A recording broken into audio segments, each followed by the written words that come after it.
नींद के पल प्रस्तुत करते हैं the highway of no return. Delhi Kanpur highway घने काले आसमान के नीचे अंतहीन फैला हुआ था। ट्रक गरजते हुए गुजर रहे थे। उनकी हेडलाइट्स रात में तीखी रोशनी डाल रही थीं, जबकि कभी कभी कोई कार एक गुजरते हुए भूत की तरह सनसनाती हुई निकल जाती थी।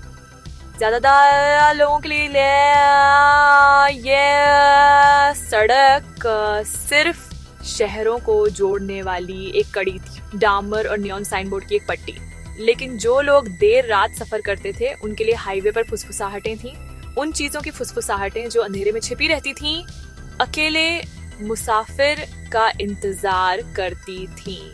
ट्रक ड्राइवर ढाबों पर कहानियां सुनाते थे, सफेद साड़ी वाली औरतों की जो अचानक सड़क के बीच में आ जाती थीं, पूरी की पूरी बसों के गायब हो जाने की, एक ऐसे हिस्से की जहां वक्त भी जैसे जम सा जाता था। दिन के उजाले में लोग इन बातों पर हंसते थे, लेकिन रात में कोई नहीं हंसता था। भाई म्यूजिक और तेज कर, समीर पैसेंजर सीट से चिल्लाया। उसकी आवाज में एक 24 साल के लड़के वाली लापरवाही थी, जिससे लगता था कि उसे कुछ नहीं हो सकता। ड्राइविंग सीट पर राघव बैठा था, स्थिर और गंभीर, उस तरह का इंसान जिसे सब कुछ अपने काबू में रखना पसंद था। पीछे मीरा थी, शांत और सोच में डूबी हुई, और अंकित बेचैन और लगातार अपने फोन से छेड़छाड़ करता हुआ। वे देर शाम दिल्ली से निकले थे, एक दोस्त की शादी में शामिल होने के लिए कानपुर जा रहे थे। सबने उन्हें रात में सफर न करने को कहा था। हाईवे पर भूत? अरे यार, वो तो बस नशे में गाड़ी चलाने वाले और थके हुए ट्रक वालों को कुछ भी दिखता है। फिर भी हमें ठीक ठाक ढाबों के अलावा कहीं नहीं रुकना चाहिए। कुछ रास्ते खतरनाक होते हैं, इंसानों के लिए भी। सड़क अंतहीन लग रही थी, काली डामर जिस पर सफेद लकीरें हेडलाइट्स में चमक रही थीं। कभी कभी कोई मील का पत्थर हल्की रोशनी में चमकता। कानपुर 240 किमी। ये इतना खाली क्यों है? हमारे पीछे एक भी गाड़ी नहीं है। किसी ने जवाब नहीं दिया। पहले की हंसी धीरे धीरे फीकी पड़ गई और खामोशी छा गई। यह रात के करीब 1:10 बजे हुआ। जैसे ही वे घने खेतों और बिखरे हुए बरगद के पेड़ों से घिरी सड़क के एक हिस्से से गुजरे, कार की हेडलाइट्स ने एक साए को देखा। सफेद साड़ी में एक औरत सड़क के किनारे खड़ी थी। उसकी पीठ उनकी तरफ थी। उसके लंबे काले बाल अजीब तरह से सीधे गिरे हुए थे, हवा में भी हिल नहीं रहे थे। ओए, तुमने वो देखा? राघव ने अनजाने में ही गाड़ी धीमी कर ली। कोई लिफ्ट मांग रहा है इस वक्त? लेकिन कुछ तो गड़बड़ थी। वो औरत न मुड़ी न हिली, जिंदा भी नहीं लग रही थी। वो बस वहां थी। गाड़ी मत रोको प्लीज, बस रोको मत। राघव ने एक्सीलरेटर दबाया। कार उस साए के पास से तेजी से निकल गई। कई मिनट तक किसी ने कुछ नहीं कहा, लेकिन जब समीर ने आखिरकार साइड मिरर में देखा तो उसका चेहरा पीला पड़ गया। वो अब हमारी तरफ देख रही थी। कार में खामोशी छा गई, क्योंकि उन्होंने जो देखा था उसका खौफ अब उन पर हावी होने लगा था। कुछ किलोमीटर बाद उन्हें एक धुंधली रोशनी वाला ढाबा दिखा। राहत महसूस करते हुए उन्होंने चाय के लिए रुकने का फैसला किया। ढाबा लगभग खाली था, सिवाय कुछ ट्रक ड्राइवरों के जो चुपचाप सिगरेट पी रहे थे, और ढाबे के मालिक थकी आंखों वाले एक बूढ़े आदमी के। चाय पीते पीते राघव ने यूं ही बता दिया कि उन्होंने क्या देखा था। बूढ़े आदमी के हाथ बीच में ही रुक गए।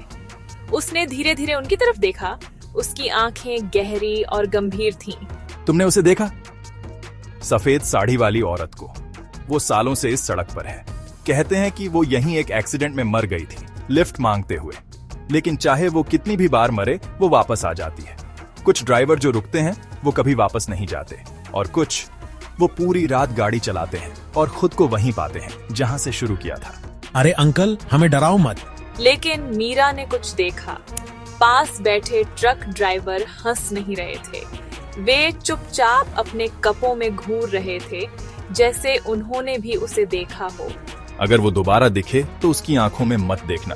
वापस हाईवे पर चीजें और भी अजीब होने लगीं। एक जगह पर सड़क जैसे गोल घूम रही थी।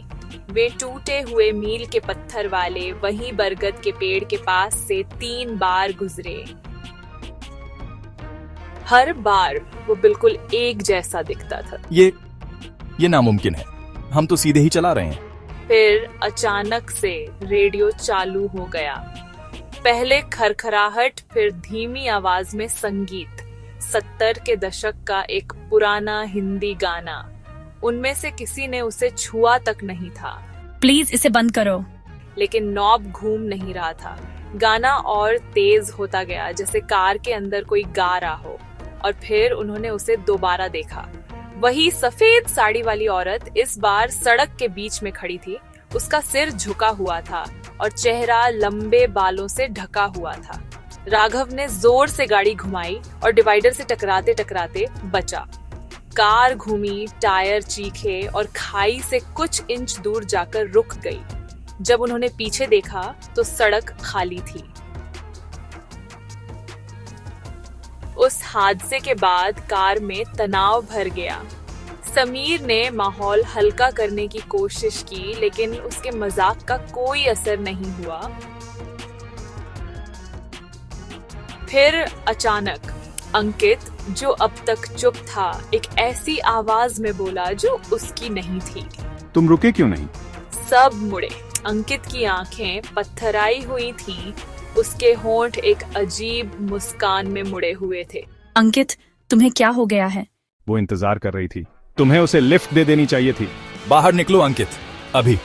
लेकिन अंकित बस हंसा, एक गहरी भारी आवाज जो उसकी नहीं थी। फिर अचानक वो बेहोश होकर गिर पड़ा। उन्होंने उसे कार से बाहर खींचा, उसे हिलाया। कुछ पलों के बाद वह होश में आया, उलझन में। क्या हुआ? हम सड़क पर क्यों हैं?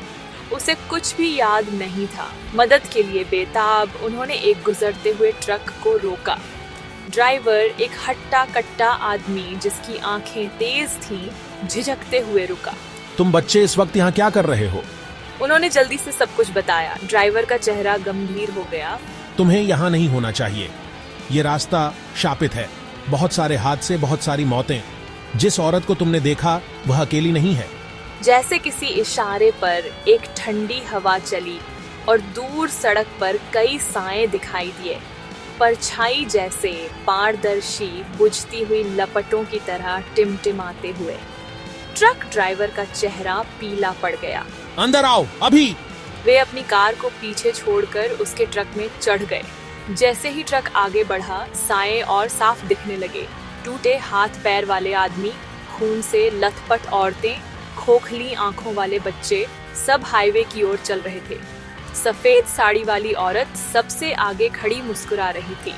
ट्रक के अंदर ड्राइवर ने अपना नाम भोला सिंह बताया। जब वह तेजी से गाड़ी चला रहा था तो उसके हाथ कांप रहे थे। 30 साल पहले यहाँ एक बहुत बड़ा हादसा हुआ था। बारातियों से भरी एक बस एक टैंकर से टकरा गई थी। सब मर गए। तब से लोग कहते हैं कि आत्माएं यहीं फंस गई हैं। उस पल को बार बार जीती हैं, साथ खोजती है। हर कुछ सालों में कोई नया गायब हो जाता है। तो वो हमसे क्या चाहते हैं? वो चाहते हैं कि तुम उनके साथ शामिल हो जाओ। अचानक ट्रक का इंजन खांसा और बंद हो गया। हेडलाइट्स बुझ गईं। अंधेरे ने उन्हें पूरी तरह निगल लिया। सड़क खामोश थी, बहुत ज्यादा खामोश। फिर कदमों की आहट, अनगिनत कदम पास आ रहे थे। अंधेरे से साए निकले, ट्रक को घेरते हुए। उनके चेहरे मुड़े हुए थे, त्वचा जली हुई, हड्डियां बाहर निकली हुई, आंखें हल्की हल्की चमक रही थीं। सफेद साड़ी वाली औरत और करीब आई। उसका चेहरा आखिरकार दिखाई दिया। वह चेहरा था ही नहीं, बस एक खोखला काला शून्य था जहां उसकी आंखें और मुंह होने चाहिए थे। उसने अपना हाथ उठाया, उनकी ओर इशारा करते हुए। अंकित चीखा। समीर ने प्रार्थनाएं शुरू कर दी। मीरा ने रोते हुए राघव का हाथ पकड़ लिया। फिर एक एक करके ट्रक की खिड़कियां टूट गईं। ठंडे हाथ अंदर आने लगे। हमारे साथ रहो, हमेशा के लिए। राघव को जो आखिरी चीज याद थी वो थी जलते हुए मांस की असहनीय बदबू, चीखों की कान फाड़ देने वाली आवाज, उसकी अपनी आवाज उनकी चीखों में मिली हुई, और उस औरत का खोखला चेहरा जो उसकी आंखों के सामने छा गया था।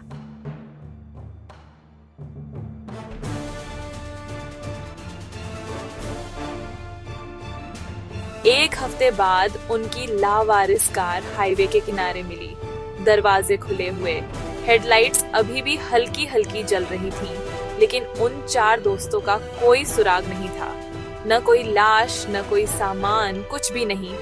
ट्रक ड्राइवरों ने ढाबों पर फिर से फुसफुसाना शुरू कर दिया। कुछ ने कसम खाई कि उन्होंने रात में हाईवे पर भटकते हुए साइयों का एक नया समूह देखा है। 2 लड़के, 1 लड़की और एक और जो टूटी हुई आवाज में हंसता था। और कभी कभी अगर आप आधी रात को उस हाईवे से गुजरे तो शायद आप भी इसे सुन सकते हैं। हंसी की हल्की गूंज, एक पुराने रेडियो की खरखराहट और वो डरावनी फुसफुसाहट। हमारे साथ रहो हमेशा के लिए। The highway of no return, जहाँ कुछ सफर कभी खत्म नहीं होते।